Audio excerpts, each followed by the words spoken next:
कामचोर बहू। कांता बहन की 2 बहुएं थीं, बड़ी कल्पना और छोटी प्रिया। कल्पना का जैसा नाम वैसा ही काम। सारा दिन कल्पनाओं में रहती, ना कोई काम करती न कोई धाम। अरे कल्पना बहू, जरा अच्छी सी चटनी पीस दे, आज कुछ मजेदार खाने का मन है।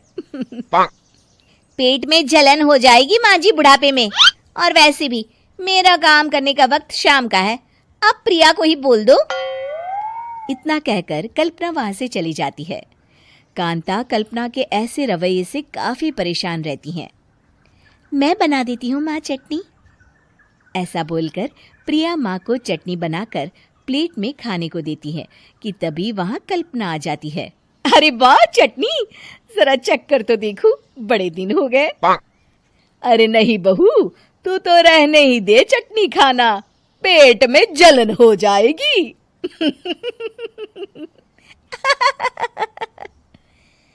इतना कहकर कांता और प्रिया दोनों हंसने लगते हैं। कल्पना सारा दिन या तो मोबाइल में यूट्यूब देखती या फिर सोती रहती। उसका कमरा भी बिखरा और गंदा रहता। एक दिन कल्पना का पति अशोक उससे कहता है, अरे कल्पना, जानवर भी उस जगह को साफ कर लेता है जहां वो बैठता है, तुम तो इंसान हो, कैसे इतने गंदे कमरे में रह लेती हो? देखो सारा सामान यहाँ वहां बिखरा पड़ा है। ज्यादा अपनी माँ का बोल ना बोलो। हाँ, कमरा तुम्हारा भी तो है, गंदा लग रहा है तो साफ कर लो। पता नहीं तुम्हारे साथ मैं कैसे जिंदगी बिताऊंगा। इतना कहकर अशोक वहां से चला जाता है। कल्पना बस खाना खाने कमरे से बाहर आती और फिर से कमरे में चली जाती। इससे कांता बहन काफी परेशान रहती। एक दिन प्रिया कांता से कहती है, माँ, मैं सारा दिन काम करके थक जाती हूँ, आप कल्पना दीदी से कहिए ना कि सुबह और शाम का काम बांट ले। मैं तो अब सिर्फ एक वक्त का ही काम करूँगी। हाँ। अरे तू वो भी ना करना, एक बहू तो कामचोर थी ही, दूसरी भी आ गई काम ना करने के बहाने लेकर। तभी वहां प्रिया का पति रमेश आ जाता है। माँ, मैं देख रहा हूँ भाभी कोई काम नहीं करती, प्रिया सारा दिन घर और रसोई का काम करती है, अब कुछ करो ना माँ। कांता मन में कुछ सोचती है और कल्पना के पास जाती है। कल्पना फोन पर मेकअप करना देख रही होती है। कल्पना, तुम सारा दिन बस मोबाइल देखती हो, घर का कोई काम भी कर लिया करो। प्रिया सारा दिन काम करके थक जाती है। आज से मैंने फैसला किया है, एक वक्त का काम तुम करोगी, सुबह का खाना तुम बनाओगी और रात का प्रिया। आप लोगों ने काम को हव्वा बना रखा है। अरे पता नहीं थोड़ा सा ज्यादा काम करने में आप लोग घबरा क्यों जाते हैं। और हाँ, बहुत ज्यादा प्रिया की तारीफ मत करिए मेरे सामने, बड़ी बहू तो मैं ही रहूंगी। मैं कुछ नहीं जानती, कल सुबह मुझे वक्त से खाना चाहिए, रसोई में आ जाना, वरना कल से तुझे खाना नहीं मिलेगा। अगली सुबह कल्पना रसोई में नहीं आती है। वो देर से सोकर उठती है और बाहर आकर कहती है, अरे भूख लगी है, आज खाने में क्या है? इतनी देर हो गई, आज किसी ने मुझे उठाया भी नहीं, पता नहीं कहाँ है सब।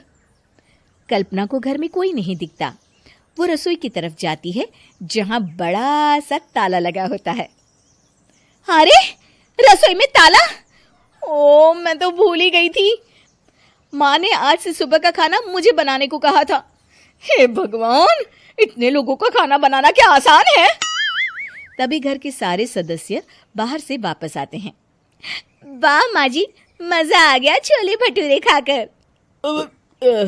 मेरे मुंह में तो अभी भी स्वाद आ रहा है। अरे कल्पना, तेरे भरोसे रहते तो हम तो भूखे ही रह जाते। कल्पना को बहुत गुस्सा आ जाता है।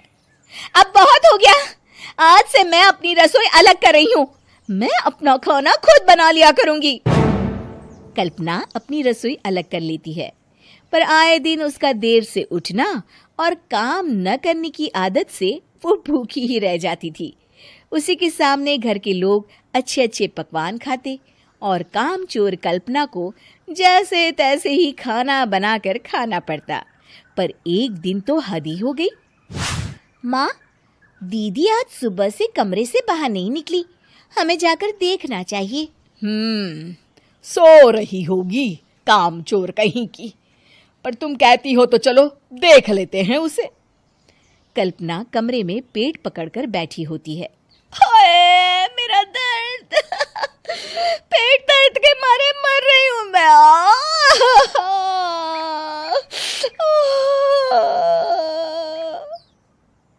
अरे दीदी, क्या हुआ?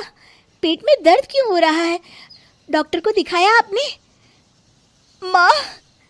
कल्पना खड़ी होती है और माँ जी के पास आती है।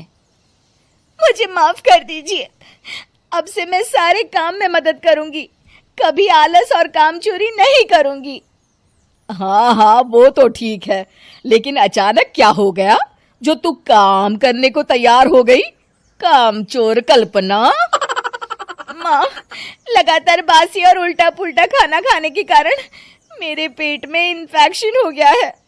काम न करना पड़े इसलिए मैं 2 दिन का खाना एक दिन ही बना लेती थी। बासी और खराब खाना खाने के कारण लेने के देने पड़ गए। पेट में दर्द हो रहा है। चलो अच्छा हुआ, देर आए दुरुस्त आए।